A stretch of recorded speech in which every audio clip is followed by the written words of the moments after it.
बिस्मिल्लाहिर्रहमानिर्रहीम, अस्सलामु अलैकुम। सच न्यूज़ पर आप देख रहे हैं प्रोग्राम न्यूज़ और मैं हूं आपके साथ काशिफ रजा। प्रोग्राम में सबसे पहले शामिल कर लेते हैं टॉप स्टोरीज। सेनेट इंतखाबात, खुफिया रायशुमारी या ओपन बैलेटिंग, क्या मामला हल हो पाएगा? यूटिलिटी स्टोर्स पर महंगाई का नया तूफान, 7 माह के दौरान 754 अरब रुपए से जायद की खाने पीने की अशिया दरामद, मईशत की बहाली के हुकूमती दावे, हकायक क्या?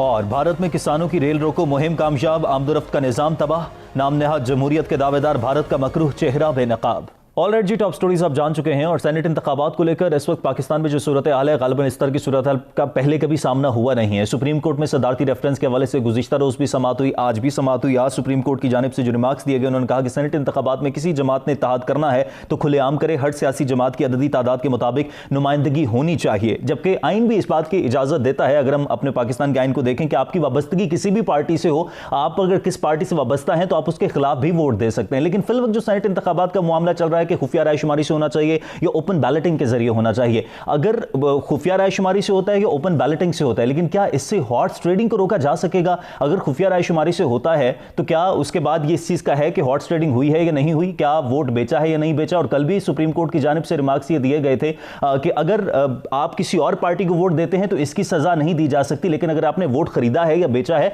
तो इसकी सजा जरूर हो सकती है। तो एक तो हम इस पर बात करेंगे, दूसरी तरफ इलेक्शन कमीशन की जानिब से बयान हल्फी भी जमा करवाने का कहा गया है, मुतनासिब नुमाइंदगी पर भी इस बात का अंदाजा लगाया जा सकेगा। एक तरफ यह मामला चल रहा है तो दूसरी तरफ पीटीआई ने भी सियासी राबते तेज कर दिए हैं, बाकी जमातें भी सियासी राबते तेज किए हुए हैं, और ज़िमनी इंतखाबात की जो वक्त है उसको भी बड़ा कंसीडर किया जा रहा है। ये टाइमिंग बड़ी अहम है। चंद रोज पहले जो 3 हल्कों में इंतखाबात हुए थे और अब जो आज 4 ज़िमनी इंतखाब हुए हैं, तो ये 7 ज़िमनी इंतखाब भी बड़ा अहमियत का हामिल कंसीडर किए जा रहे हैं। तो ये सारी सिचुएशन पर हम जरा बात कर लेते हैं। मुजाहिद बरेली साहब, सीनियर तज्ज़ियाकार, मुझे प्रोग्राम में ज्वाइन कर चुके हैं। मुजाहिद साहब, बहुत शुक्रिया आपके वक्त का। मुजाहिद साहब, ये जो सेनेट इंतखाबात का मामला है, ये हल हो पाएगा किसी तरह से? आपको क्या लगता है?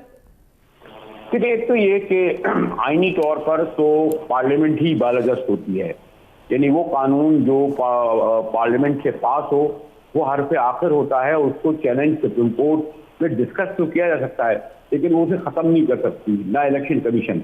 लेकिन आपने देखा होगा कि हमारे यहाँ पार्लियामेंट की इस तरह बालादस्ती नहीं रही, या और क्योंकि बहुत सारी ये भी जिसमें शामिल है कि उसके लिए 2/3 अक्सरियत की जरूरत होती है, इसलिए आमतौर पर ऑर्डिनेंस एक भेजा जाता है, जिसे रेफरेंस कह लें, जैसा कि इस केस में भी है कि पीटीआई की गवर्नमेंट ने एक ऑर्डिनेंस के जरिए कहा है कि शो ऑफ हैंड के जरिए इलेक्शन हो।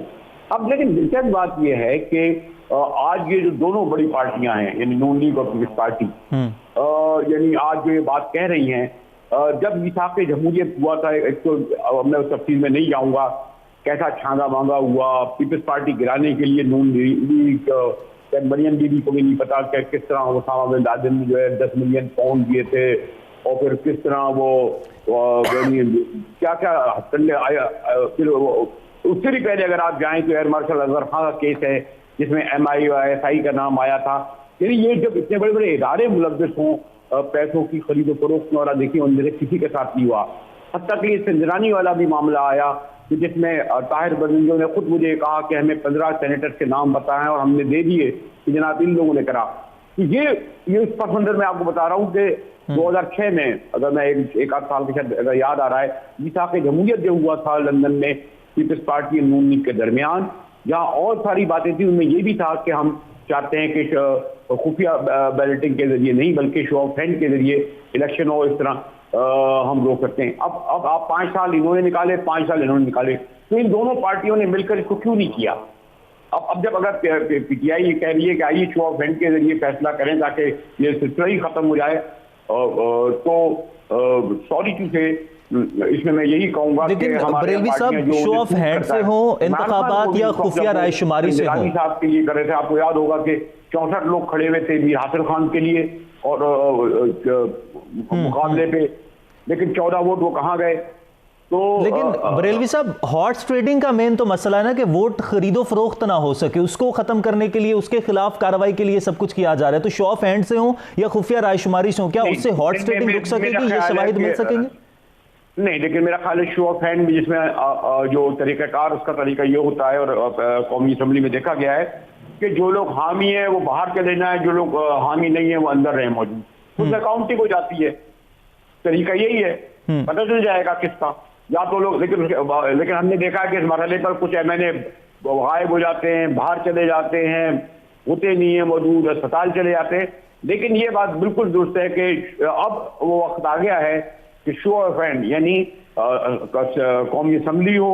लेकिन सेनेट में दरअसल थोड़ा सा एक और मुश्किल ये भी है कि ये वन वोट नहीं होता, बल्कि आपने देखा होगा कि एक सेनेटर को जीतने के लिए दूसरे से वोट लेने पड़ते हैं। दो जमातें मिलकर एक के हक दस्तबरदार हो जाती हैं। तो ये कौमी असम्बली में तो आसान है कि 342 अरकान इसका फैसला करेंगे, लेकिन सेनेट में ये मुमकिन नहीं है क्योंकि उसमें बराबरी की बुनियाद पर है। और उसमें भी यह है कि आप देखिए बलूचिस्तान जैसा छोटा सूबा, वहां के भी 12 अरकान हैं, और पंजाब जैसा बड़ा सूबा वहां के भी 11 अरकान का हो रहा है। तो कोई इसका जो तनासुब के एतबार से क्योंकि होता है, इसलिए इसमें खुफिया बैलेटिंग एक मजबूरी है। लेकिन बरेली साहब, मुझे एक चीज थोड़ी समझ नहीं आ रही कि जो वोट की खरीदो फरोख्त का मामला है वो किस तरह से हल होगा। अगर वो हल नहीं होगा तो फिर तो मामला वैसे का वैसे ही है, उसके शवाहिद कैसे मिले? तो मैंने कहा ना कि उनको उनके कब्रों का ट्रायल करें ना फिर आप। एयर मार्शल अजहर खान जिनके नाम के थे, और जिसमें जो उस वक्त हमारे साबिका जनरल मुलविस थे, और वो उनके तो पूरे सब ब्लैक एंड व्हाइट में है। कौमी असम्बली में उस वक्त जनरल नसीरुल्लाह बाबर ने, एक तो प्रॉब्लम ये ना कि जो मॉरल हिस्ट्री पे, ये हिस्ट्री पे बात करो तो कहते हैं जी हिस्ट्री में क्यों जाते हो। नसीरुल्लाह बाबर ने ISI के सरबराह जो जर्मन में सफीर थे हमारे रिटायर्ड जनरल असद दुरानी, उनका हल्फ उठा के उन्होंने ये कहा था कि हाँ, हमने सदर पाकिस्तान के कहने पर नवाज शरीफ को इतने करोड़, फला को इतने करोड़, जतोई को इतने करोड़ रुपये दिए। ये बाकायदा केस चलता रहा जनाब। और एयर मार्शल खान बेचारे बार बार होते रहे। जब आपने यानी ISI का सरबराह जिससे पैसे तकसीम किए, उसने ये तमाम बातें सब लिखी। बेनजीर भुट्टो ने अपनी किताब में लिखा टोटल फीस में कि जनाब 10 मिलियन पाउंड दिए गए और जनरल की मौजूद। ठीक है बरेल साहब, अब आप बड़ी तारीख को समझते हैं। सेनेट इंतखाबात अब जितने भी हुए, जो भी अदवार आए, उन सारे अदवार को आपने देखा है। अभी जो सेनेट इंतखाब है, ये सूरत काफी मुख्तलिफ है। इसमें आपको क्या लग रहा है, किसका पलड़ा भारी है? हुकूमत दबाव का शिकार है सेनेट इंतखाबात को लेकर? देखिए, तो ये कि यकीनन आपने देखा होगा 2008 में, क्योंकि प्रोविंशियल असेंबली में है ही नहीं तहरीक इंसाफ, तो फिर उनके सेनेटर कैसे आते? यही सूरत-ए-हाल 2013 के इलेक्शन हुई। लेकिन 2018 में क्योंकि खैबर पख्तूनख्वा में भारी अक्सर जैसे वो मौजूद हैं, पंजाब में भी उनके MPs बहुत बड़ी तादाद में मौजूद हैं, और फिर सिंध में भी अब वरना का 0 होता था, अब वो बासानी एक जनरल सीट, एक सेनेटर जनरल सीट पर जिता सकते हैं। बल्कि अगर तीनों मिल जाएंगे तो 3 आ जाएंगे, MKM, PTI और अगर ये GDA मिले तो 3 सेनेटर यहाँ निकाल सकते हैं। बलूचिस्तान में 1 उनका मुमकिन है। तो उसके मुकाबले में जो 2018 की असेंबली आई है, पूरा चेंज हो रहा है। यानी इस वक्त सबसे ज्यादा रिटायर्ड गालिबन 17 पीपल्स पार्टी के हो रहे हैं। उनके लिए मुमकिन नहीं है कि 17 के 17 वापस ना आए। सिर्फ सिंध के तो आ जाएंगे उनके 8 या 9, लेकिन शायद एक आध KP से वो ले ले और कहाँ से ले ले। तो इस वजह ये है कि जो ज्यादा रिटायर्ड हो रहे हैं वो अपोजिशन के हो रहे हैं। और इस तरह सबसे बड़ी पार्टी बनकर तो टेक्निकली तहरीक इंसाफ ही होगी, जिसके गालिबन 29-30 सेनेटर इलेक्ट हो जाएंगे। और ये जो ज़िमनी इंतखाब हुए हैं आज 4 हल्कों में, और 3 पहले जो ज़िमनी इंतखाब हुए हैं 2-3 रोज पहले, ये 7 ज़िमनी इंतखाब हैं, इनकी टाइमिंग कितनी इंपॉर्टेंट है? इन्होंने भी थोड़ा सा ट्रेंड चेंज किया? नहीं, वो भी मेरे कल जब गुफ्तगू कर रहा था तो अपने हमारे खाका नबासी साहब से, तो मैंने उनसे कहा जनाब जहां आप जीत जाएं वहां इलेक्शन आधार है, जहां आप इलेक्शन हार जाएं वहां जो है मदाखलत। अब गिलानी साहब का जैसे कागजात नामजदगी मंजूर हो लिए तो इलेक्शन कमीशन बिल्कुल ने इंसाफ किया, तो अगर परवेज रशीद के मुस्तरद कर दिए तो इलेक्शन कमीशन नहीं करा। सिंध में तो पीपल्स पार्टी को जीतना ही था, दोनों सीटें इनकी सेफ रही हैं। जो ये अलीम आदिल शेख पता नहीं क्यों मुहिम जू को एडवेंचर करके अपने को हीरो बन के ऐसे गए, हालांकि 3000 वोट मिले। दूसरी बड़ी पार्टी तो 90 को बन के उभरी है। तो ये दोनों सीटें तो वैसे पीपल्स पार्टी की थी। ठीक है, लेकिन आप देखें ना KP में तहरीक इंसाफ जहां उनकी हुकूमत है वहां उन्होंने नहीं करा, वहां जमीयत उलमा इस्लाम जीती जो इलेक्शन में। तो लेकिन ज्यादा इंपॉर्टेंट इलेक्शन जो है गालिबन बिस्ता का होगा, जो बड़ा इंतहावी मार्का होगा, और ये एक ट्रेन सेट करे शायद। Okay okay, thank you very much. Mujahid Bareilly साहब सीनियर तज्ज़ाकार हमारे साथ मौजूद थे और तमाम तशद्दुद पर बात कर रहे थे। टेक्निकली अगर देखा जाए तो पाकिस्तान तहरीक इंसाफ जो है वो अक्सरियत के साथ सामने नज़र आ रही है और अब देखते हैं कि आगे मामला किस तरफ जाते हैं। ब्रेक लेते हैं, ब्रेक के बाद वापस आएंगे। वापस आने के बाद मईशत की बात करेंगे कि सियासी तौर पर तो हम गैर मुस्तहकम हैं, लेकिन मईशत के हवाले से जो कहा जा रहा है दुरुस्त समत पर हम गामजन है, क्या वाकयातन यही दुरुस्त समत है? इस पर बात करेंगे ब्रेक के बाद। देखते रहिए न्यूज़ आर।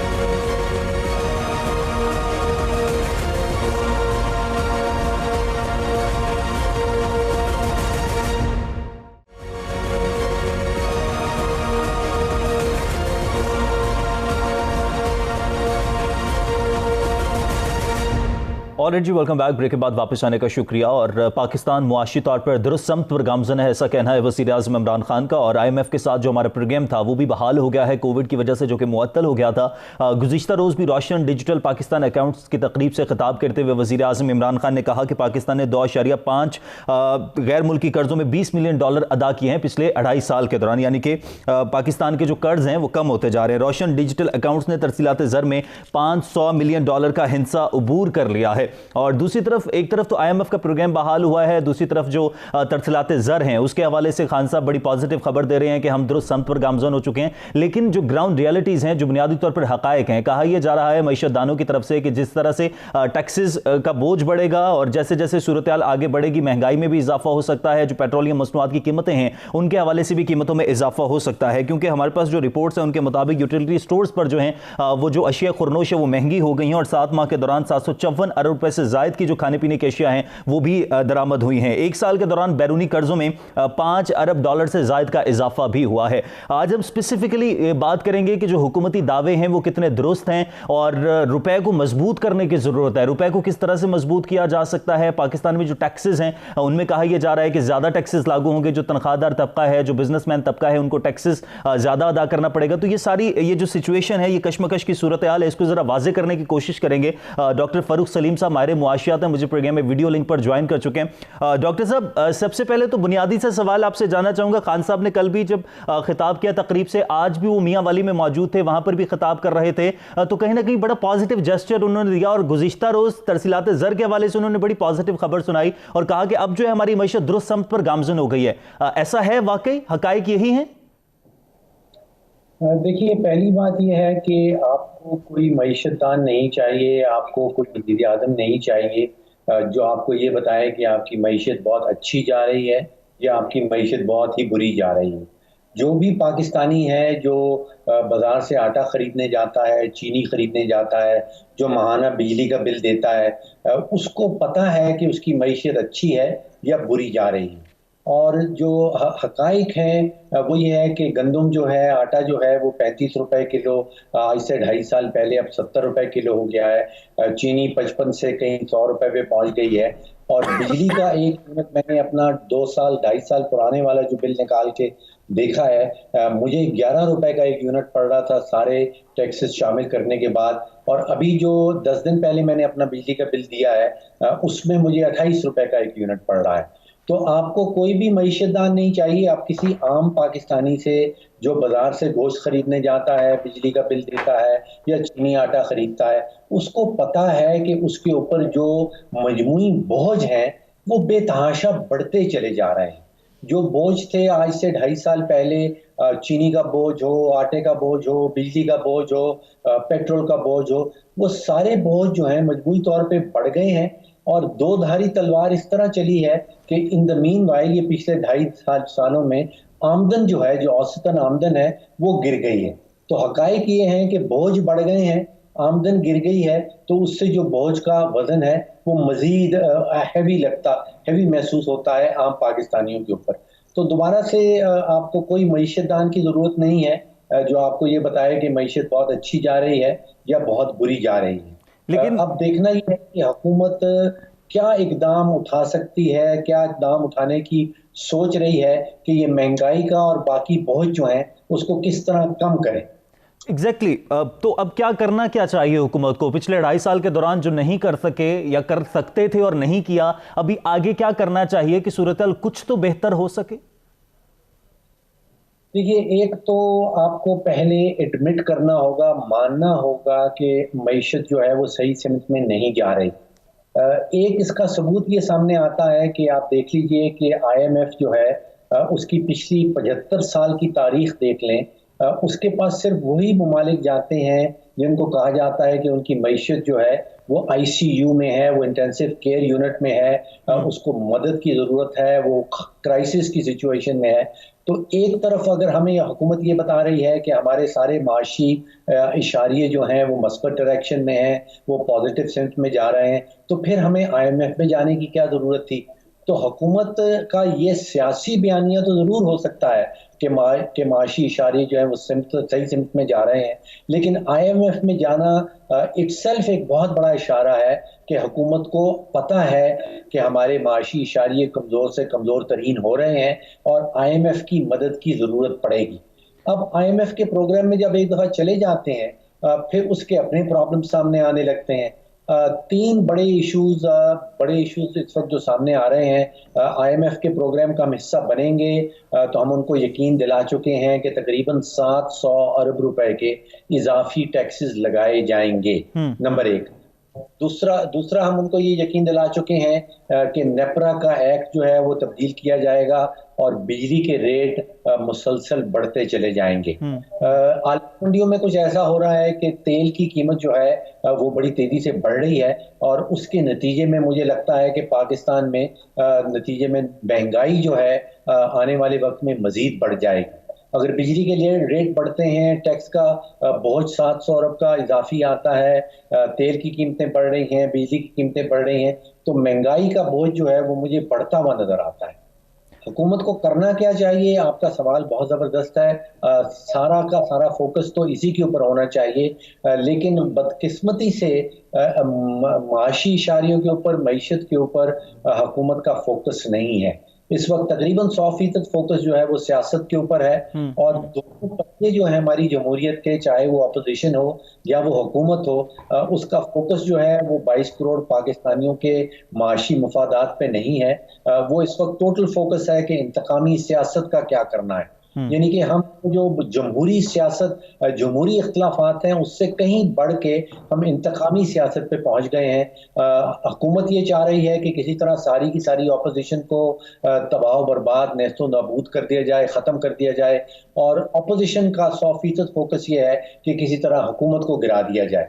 तो पहली बात तो ये डॉक्टर साहब, अमूमी तौर पर यह कंसीडर किया जाता है कि जब जब आप सियासी तौर पर अदम इस्तेहकाम का शिकार होते हैं, मुआशी तौर पर आप मुस्तहकम हो नहीं सकते, और ये अलमिया है कि पाकिस्तान सियासी तौर पर भी अदम इस्तेहकाम का शिकार है, मुआशी तौर पर भी अदम इस्तेहकाम का शिकार है। लेकिन अब आपसे ये जानना चाहूँगा कि सब सूरत हाल सबके सामने है। जिस तरह से आपने आगाज़ में कहा कि किसी मईशतदान की ज़रूरत नहीं है, एक आम आदमी अच्छी तरह से अंदाज़ा लगा सकता है कि मईशत दुरुस्त समतर गामजन है या नहीं गामजन। लेकिन जब भी कोई भी स्पीच होती है, खान साहब खुद खिताब कर रहे हों या वुज़रा मीडिया से कॉन्फ्रेंस कर रहे हों, हफीज शेख साहब जब भी बात करते हैं तो बड़ी पॉजिटिव जेस्चर देते हैं, जी बड़ी सूरत हाल बेहतर जा रही है। लेकिन एट द सेम टाइम जब जब हम आईएमएफ के प्रोग्राम में गए, हमारे पर टैक्सेस बढ़े हैं, तो फिर किन बुनियादों पर हुकूमत ये तसल्ली देती है जी माशी अशारिया दुरुस्त समत में? वो कौन सी बुनियादें, किन बुनियादों पर वो ये बात करते हैं? देखिए, हम ये एक्सपेक्ट नहीं कर सकते कि हुकूमती वज़रा जो हैं वो हमें आज कहेंगे कि मईशत बड़ी बुरी जा रही है, फिर हम उनके ऊपर तनकीद करना शुरू कर देंगे कि आप तो वज़रा हैं, आप एटलीस्ट हमें कोई पॉजिटिव पिक्चर जो है वो दिखाएं। तो पाकिस्तानियों को पता है कि मईशत दुरुस्त नहीं जा रही, उनके ऊपर मजमूई बोझ जो है वो बढ़ते चले जा रहे हैं। फोकस जो पहला सवाल आपने किया था कि फिर हुकूमत पाकिस्तान को, रियासत पाकिस्तान को करना क्या चाहिए? देखिए, इस वक्त जो काम नहीं कर रहे वो है इस्लाहात का। बिजली के सेक्टर में तकरीबन 1000 अरब रुपए का सालाना नुकसान कर देते हैं। जब पीटीआई की हुकूमत आई थी अगस्त 2018 में, तो उस वक्त पावर डिवीजन ने हमें ब्रीफिंग दी थी कि भाई पीएमएलएन वाले जो हैं वो तकरीबन 1100 अरब का गर्दिशी कर्जा छोड़ के जा रहे हैं। अब हमें ये पता चला है कि वो 1100 अरब का गर्दिशी कर्जा बढ़ के जो है वो 2400 अरब पे पहुंच गया है। इसी तरह पब्लिक सेक्टर एंटरप्राइज जो हैं, जिनमें पीआई है, पाकिस्तान स्टील है, पाकिस्तान रेलवेज है, ये एक माली साल में तकरीबन 1800 अरब का नुकसान कर देती हैं। इसी तरह गैस सेक्टर में वो हम अंग्रेजी का एक इस्तेलाह इस्तेमाल कर लेते हैं, अनअकाउंटेड फॉर गैस। उर्दू में उसका तर्जुमा सादा सादा ये होगा कि जो गैस चोरी हो जाती है। वो भी तकरीबन 2 से 2.5 अरब डॉलर की गैस इस मुल्क में चोरी हो रही है। ये 3 चीज़ों में अगर हम इस्लाहात लाने की कोशिश करें, तो जो मजमूई बोझ है पाकिस्तानी अवाम के ऊपर, वो कम होना शुरू हो जाएगा। लेकिन जैसे आपने कहा, जो 100% ठीक कहा कि अगर किसी मुल्क में सियासी अदम इस्तेहकाम होगा, तो उसकी माशी पॉलिसी जो है, वो सीधी सिमत में नहीं जा सकती। तो पहली कोशिश तो ये करनी होगी कि किसी तरह सियासी इस्तेहकाम लाया जाए, और उसके बाद जो दोनों पहिए हैं हमारी जमहूरियत के, वो सर जोड़ के बैठे कि 22 करोड़ पाकिस्तानियों का माशी मफाद कहाँ है। ठीक है, बहुत शुक्रिया। डॉक्टर फ़ारूक सलीम साहब हमारे साथ मौजूद थे। माहिर मुआशियात हैं, इस्लाहात करने की ज़रूरत है, और जो हमारा 1100 अरब का गर्दिशी कर्जा था वो अब 2400 तक पहुंच गया, जबकि हुकूमत ये बात करती थी कि पिछली हुकूमतों ने कर्जे लेकर अवाम को रिलीफ दिया, लेकिन कर्ज भी बढ़ रहा है, लेकिन अवाम को रिलीफ मिलने की बजाय मजीद बोझ बढ़ता जा रहा है। अवाम के ऊपर इस्लाहात लाने की ज़रूरत है। सियासी तौर पर जब तक मुस्तहकम नहीं होंगे, मुआशी तौर पर भी हम मुस्तहकम हो नहीं सकते, और ये बिल्कुल गलत है कि हमारी मैशत दुरुस्त समत पर गामजन नहीं है। ब्रेक लेते हैं, ब्रेक के बाद वापस आएंगे। वापस आने के बाद थोड़ा सा हमसाया मुल्क की बात करेंगे। भारत अंदरूनी तौर पर इस वक्त जो सूरत चल रही है, उसकी वजह से खत्ते का अमन भी दाव पर लगता जा रहा है। ये सूरत हाल क्या, इस पर बात करेंगे ब्रेक के बाद। देखते रहिए न्यूज़ आर।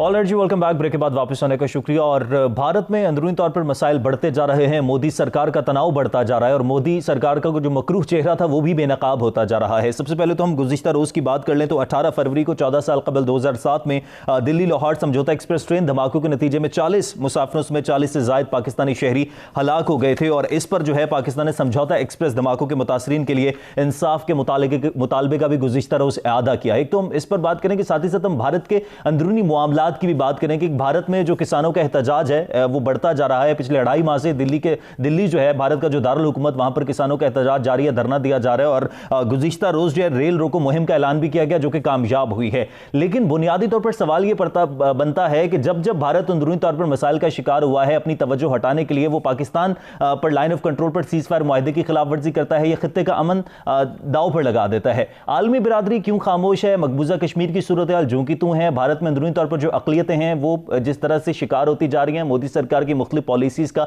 इसका हल क्या निकल सकता है? पाकिस्तान को क्या करना चाहिए मकबूजा कश्मीर के हवाले से, और आलमी सतह पर पाकिस्तान को ये सारी चीजें बावर करवाने के लिए क्या पॉलिसीज लेके आनी होगी? सफारती सतह पर इकदाम करने की जरूरत है। दिफाई तौर पर हम कितने आगे बढ़ सकते हैं? लाइन ऑफ कंट्रोल पर किसी किस्म का भी कोई खिलाफवर्जी होती है तो पाकिस्तान मुंह तोड़ जवाब देने की सलाहियत तो रखता है, लेकिन भारत को क्या इस चीज का आइडिया है कि भारत को मुंह की खाना पड़ सकती है? सारी सूरत हाल पर बात करते हैं। मुझे प्रोग्राम में ज्वाइन किया अब्दुल्ला गुल साहब ने, सीनियर तज्जाकार। अब्दुल्ला गुल साहब, बहुत शुक्रिया आपके वक्त का।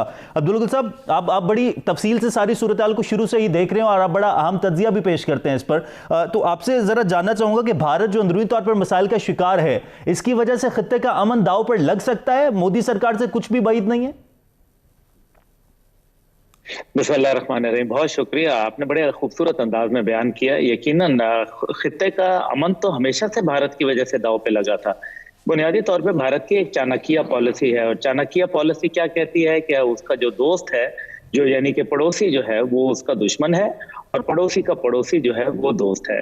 अब आप बांग्लादेश के हवाले से देख लें, आप भूटान के हवाले से देख लें, आप नेपाल के हवाले से, चीन के हवाले से, पाकिस्तान के, श्रीलंका के, भारत के शर से कोई महफूज नहीं है।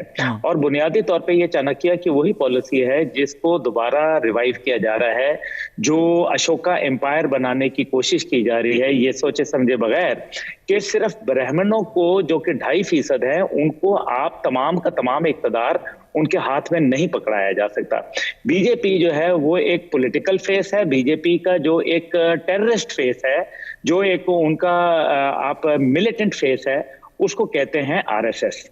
आरएसएस जो है ये वो लोग हैं जिन्होंने नथुराम गॉडसे ने कत्ल कर दिया गांधी को। कत्ल करने के बाद जो एक सेकुलर और लिबरल इंडिया जो था, उसका ख्वाब जो है वो आहिस्ता आहिस्ता चकनाचूर होना पड़ा।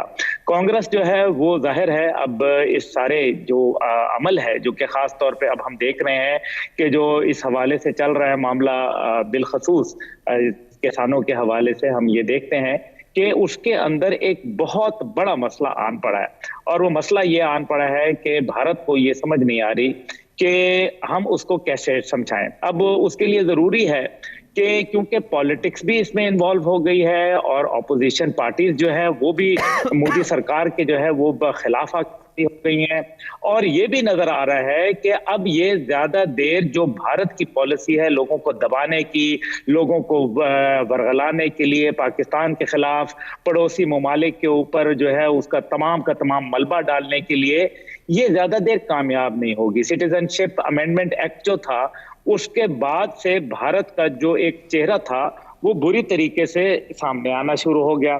नतीजा ये निकला कि भारत जो कि किसी टाइम पे अपने आप को राइजिंग और शाइनिंग इंडिया कहता था, और उसकी बुनियाद जो थी भारत की वो ये थी कि हम जो है वो तो मईशत के ऊपर जोर दे रहे हैं, वो मईशत भी जो है वो आहिस्ता आहिस्ता ज़बूं हाली का शिकार हो पड़ी है।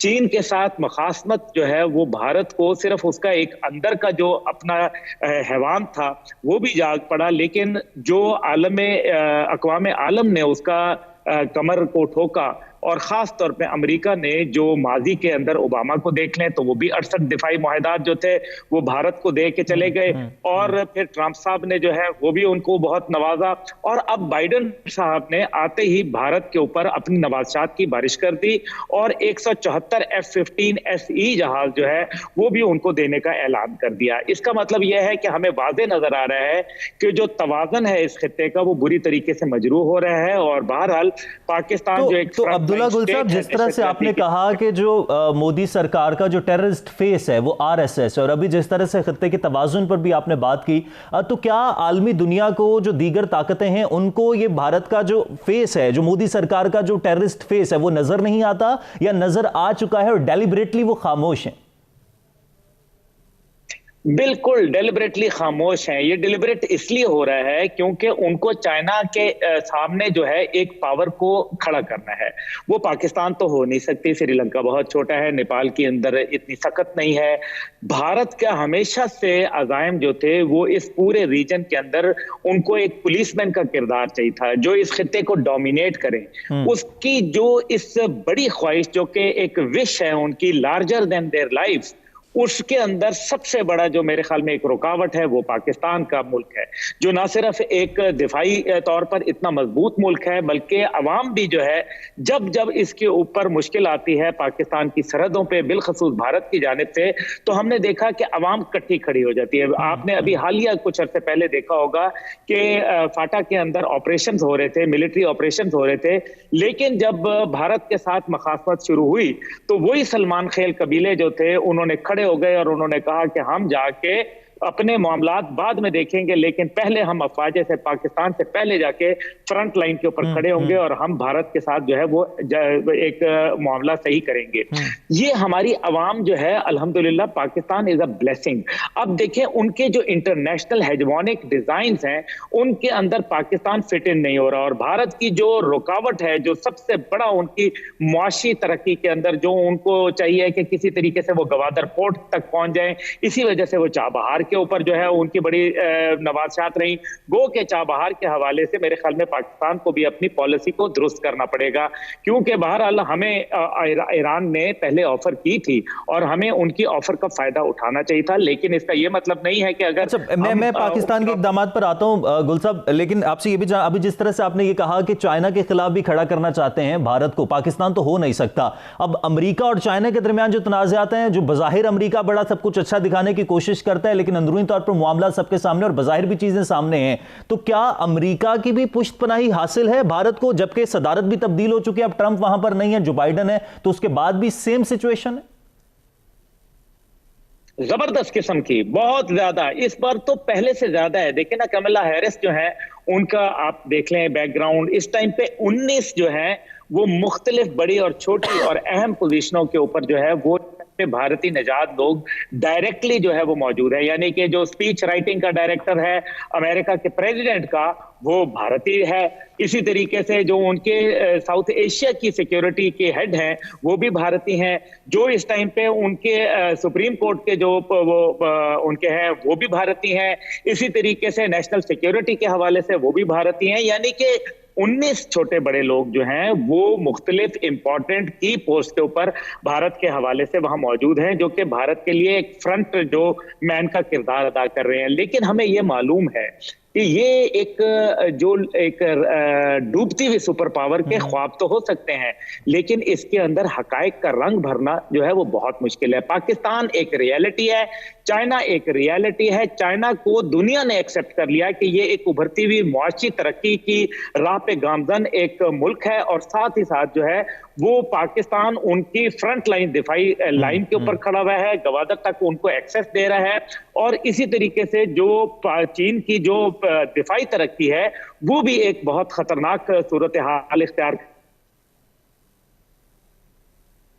कर दी, जिनमें एयरक्राफ्ट कैरियर हैं, उनमें जहाज हैं। अब जो भारत के आपने जहाज देखे, खासतौर पे अभी जो इनका चर्चा हुआ तेजा हॉल तेजा जो थे, उनका क्या हाल निकला उसके मुकाबले में। अच्छा गुलजार, आखिर में मेरे पास एक 1.5 मिनट है, तो वेरी क्विकली मैं चाहूंगा आप जरा पाकिस्तान के स्टांस के हवाले से भी कहिएगा कि पाकिस्तान अब क्या कर सकता है, पाकिस्तान को क्या करना चाहिए, जबकि भारत ये जानता है कि दिफाई तौर पर पाकिस्तान मजबूत मुल्क है, सिफारती सतह पर या पाकिस्तान अब क्या कर सकता है?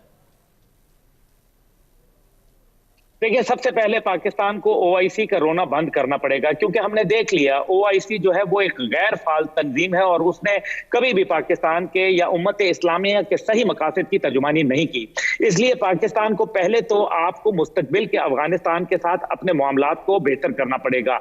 दूसरा, उसके अंदर जो अहम पहलू है वो है आपके अरब ममालिक के साथ जो हमारी मामलात खराब होते चले जा रहे हैं, हमें उनको एक रिवाइज्ड पॉलिसी देनी पड़ेगी। तीसरा, हमें यह काम करना पड़ेगा कि अमेरिका को यह हमें बावर कराना पड़ेगा कि सिर्फ अफगानिस्तान ही हमारा कॉमन इंटरेस्ट नहीं है, बल्कि अदर एरियाज जो हैं वो भी हमारे इंटरेस्ट हो सकते हैं। वह नहीं जिस तरीके से यहूदियों को बहुत ज्यादा मार पड़ी सेकेंड वर्ल्ड वॉर से पहले, लेकिन उसके बाद उन्होंने ऐसी अपनी हिकमत अमली इख्तियार की जिसके नतीजे के अंदर आज वो हर कौमियत के लिए जो है लाइकवाइज पाकिस्तान को भी अपनी हिकमत अमली थोड़ी सी बेहतर करने की जरूरत है। मेरे पास वक्त कम है। अब्दुल्ला गुल साहब, बहुत शुक्रिया, सीनियर तज्ज़ाकार हमारे साथ मौजूद थे, भारत के मामलात के हवाले से बात कर रहे थे। खित्ते का अमन तो दाव पर लगा है और भारत को कहीं ना कहीं आलमी दुनिया की तरफ से चाइना के खिलाफ खड़ा करने की कोशिश भी की जा रही है, लेकिन पाकिस्तान दिफाई तौर पर मजबूत है और भारत किसी भी तरह अपने तमाम तरह अज़ाइम में कामयाब नहीं हो सकता। आज के प्रोग्राम से इजाजत दीजिए, अल्लाह ने के पान।